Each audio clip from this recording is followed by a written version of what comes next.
يا نفس إن لم تظفري لا تجزعي.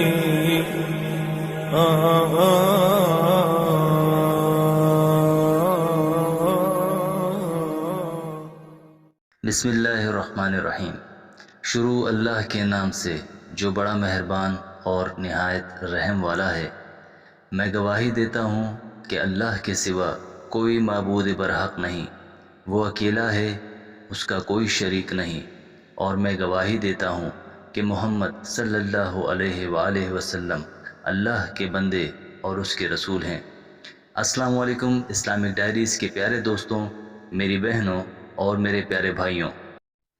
یہ عام مشاہدہ ہے کہ ہم میں سے کچھ لوگ بالوں کی سفیدی کو چھپانے کی کوشش کرتے ہیں، اور اکثر لوگ اپنے بالوں سے سفید بالوں کو اکھیڑ دیتے ہیں اور ان کو اچھا نہیں سمجھتے، اور بالوں کی سفیدی چھپانے کے لیے ان کو کلر بھی کیا جاتا ہے۔ لیکن میرے بھائیوں اور میری پیاری بہنوں، آج کی یہ ویڈیو دیکھ لینے کے بعد آپ ایسا ہرگز نہیں کریں گے، کیونکہ سفید بالوں کے بارے میں آپ کو نبی کریم صلی اللہ علیہ وسلم کی ارشادات کی روشنی میں بتانے جا رہا ہوں کہ آپ صلی اللہ علیہ وسلم نے سفید بالوں کے بارے میں کیا فرمایا ہے، اور اس کے علاوہ حضرت ابراہیم علیہ السلام اور سفید بالوں کے بارے میں آپ کو ایک روایت بھی بتاؤں گا۔ ویڈیو نہایت ہی دلچسپ اور ایمان افروز ہے، لہٰذا ویڈیو کو سکپ مت کیجیے گا اور ویڈیو کو آخر تک ضرور دیکھیے گا۔ پیارے بھائیوں، جو لوگ سفید بالوں کو اکھیڑتے ہیں وہ غور سے یہ روایت سن لیں۔ حضرت ابو ہریرہ رضی اللہ عنہ سے مروی ہے کہ رسول اللہ صلی اللہ علیہ وسلم نے فرمایا، سفید بال نہ اکھیڑو، کیونکہ وہ قیامت کے دن نور ہوگا، اور جس شخص کے بال اسلام میں سفید ہو گئے اس کے لیے اس کے عوض ایک نیکی لکھی جائے گی، ایک گناہ مٹا دیا جائے گا اور ایک درجہ بلند ہوگا۔ اسی طرح رسول اللہ صلی اللہ علیہ وسلم نے فرمایا کہ جو شخص اسلام کی حالت میں یعنی کہ حالت ایمان میں بڑھاپے کو پہنچا تو یہ بڑھاپا اس کے لیے قیامت کے دن ایک نور ہوگا۔ ایک شخص نے عرض کیا کہ چند لوگ ان سفید بالوں کو اکھیڑ دیتے ہیں، تو آپ صلی اللہ علیہ وسلم نے فرمایا کہ جس کا دل چاہتا ہے اپنے نور کو اکھاڑ دے۔ پیاری بہنوں اور بھائیوں، معلوم ہوا کہ سفید بال نور ہیں اور اس کو اکھیڑنا نہیں چاہیے۔ سفید بال کے بارے میں حضرت ابراہیم علیہ السلام کی روایت بھی آپ کو بتاؤں گا، لیکن پہلے آپ کو ایک واقعہ سناتا ہوں۔ حضرت جابر رضی اللہ عنہ فرماتے ہیں کہ نبی کریم صلی اللہ علیہ وسلم نے ارشاد فرمایا کہ میرے دوست جبرائیل علیہ السلام ابھی میرے پاس سے گئے ہیں، اور وہ کہتے ہیں کہ قسم ہے اس ذات کی جس نے آپ کو حق کے ساتھ بھیجا ہے، اللہ تبارک و تعالیٰ کے بندوں میں سے ایک بندے نے 500 سال تک ایک پہاڑ کی چوٹی پر عبادت کی، اور یہ پہاڑ سمندر کے بیچ میں ہے۔ یہ پہاڑ 30 مربع میل ہے، اس کے چاروں طرف سینکڑوں میل کا سمندر ہے۔ اللہ تبارک و تعالیٰ نے اس عبادت گزار کے لیے اس پہاڑ میں میٹھے پانی کا چشمہ جاری کر دیا جس کی دھار انگلی کے برابر موٹی ہے، اور ایک طرف انار کو اس پہاڑ کی جڑوں میں لگا دیا گیا ہے جس میں ہر روز ایک انار تیار ہوتا ہے۔ وہ اس پہاڑ سے اتر کر وضو کرتا ہے اور اس انار کو کھا کر پھر خدا کی عبادت میں مشغول ہو جاتا ہے۔ جب اس عابد کی وفات کا وقت قریب آیا تو اس نے عرض کیا، یا اللہ، میری روح سجدے کی حالت میں قبض ہو اور میرے جسم کو محفوظ رکھا جائے، اور مجھے قیامت کے دن سجدے کی حالت میں اٹھایا جائے۔ اللہ تعالیٰ نے اس کے ساتھ ایسا ہی کیا۔ قیامت کے دن اللہ تعالیٰ کے سامنے یہ بندہ جب حاضر کیا جائے گا تو حق تعالیٰ شانہ ارشاد فرمائیں گے، میرے بندے میری رحمت سے جنت میں داخل ہو جا۔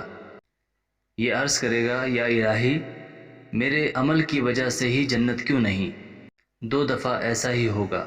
اللہ تعالیٰ تبارک و تعالیٰ فرمائے گا، میری رحمت سے جنت میں داخل ہو جا، اور یہ عمل کا نام لے گا، اور اس وقت اللہ تعالیٰ فرمائے گا کہ جو نعمتیں میں نے اس کو دی ہیں اور جو عمل اس نے کیا ہے اس کا حساب ہوگا، تو صرف آنکھ کی نعمت کے بدلے میں ہی 500 سال کی عبادت ختم ہو جائے گی، اور باقی جسم پر جو احسانات ہیں وہ فاضل اور زائد ہوں گے۔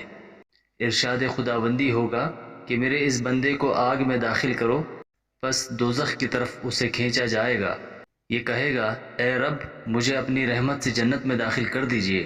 ارشاد ہوگا اس کو لوٹا لاؤ۔ چنانچہ اسے حاضر کیا جائے گا۔ اللہ تبارک و تعالیٰ فرمائے گا کہ میرے بندے تجھے کس نے پیدا کیا؟ یہ عرض کرے گا آپ نے پیدا کیا۔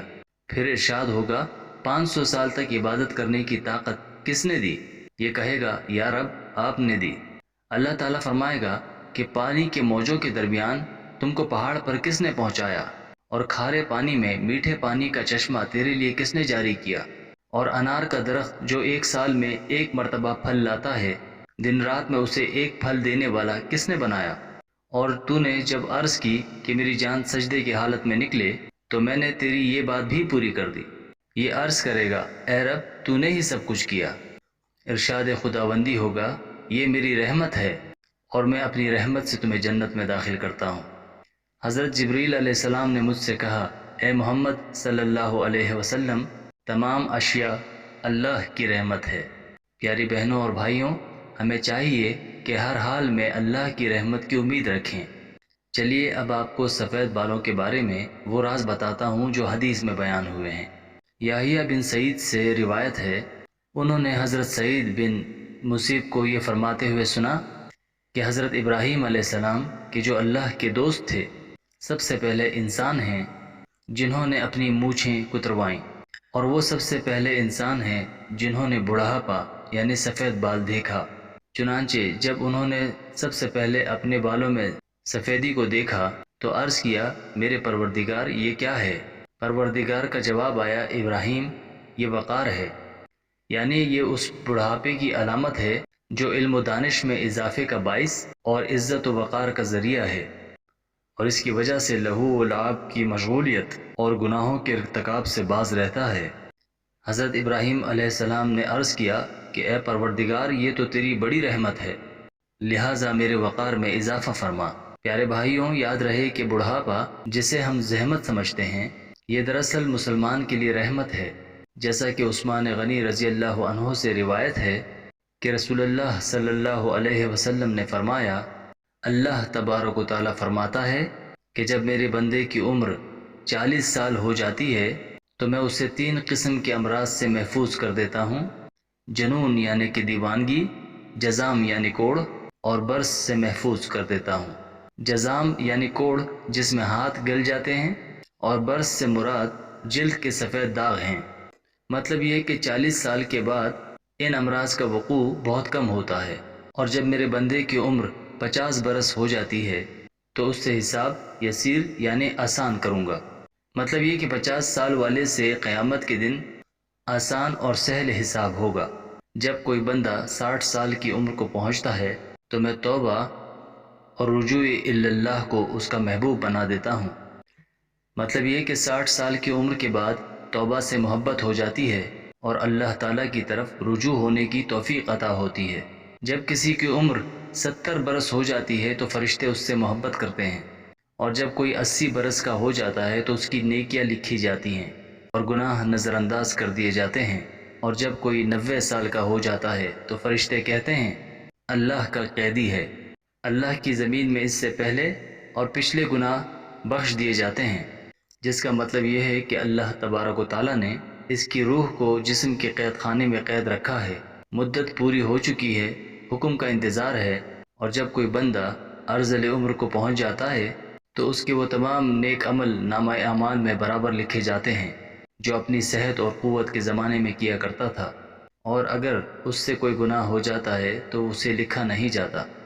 ارذل عمر سے مراد وہ عمر ہے جس میں انسان کے ہوش و حواس بجا نہیں رہتے اور بہکی بہکی باتیں کرنے لگتا ہے۔ پیارے بھائیوں، ہم یہ امید کرتے ہیں کہ آپ کو ہماری آج کی یہ ویڈیو ضرور پسند آئی ہوگی۔ اگر آپ کو ہماری آج کی ویڈیو پسند آئی ہے تو ہم آپ سے گزارش کرتے ہیں کہ ہمارے چینل اسلامک ڈائریز کو ضرور سبسکرائب کر لیں اور ساتھ ہی لگے بیل کے بٹن کو بھی پریس کر لیں تاکہ آپ کو ہماری آنے والی ہر ویڈیو کا نوٹیفیکیشن بر وقت ملتا رہے۔ سبسکرائب کے ساتھ ساتھ ہماری ویڈیوز کو لائک بھی کریں اور اپنے قیمتی رائے سے ہمیں کمنٹ سیکشن میں ضرور آگاہ کریں۔ اللہ پاک آپ کو اپنے حفظ و امان میں رکھے، آمین۔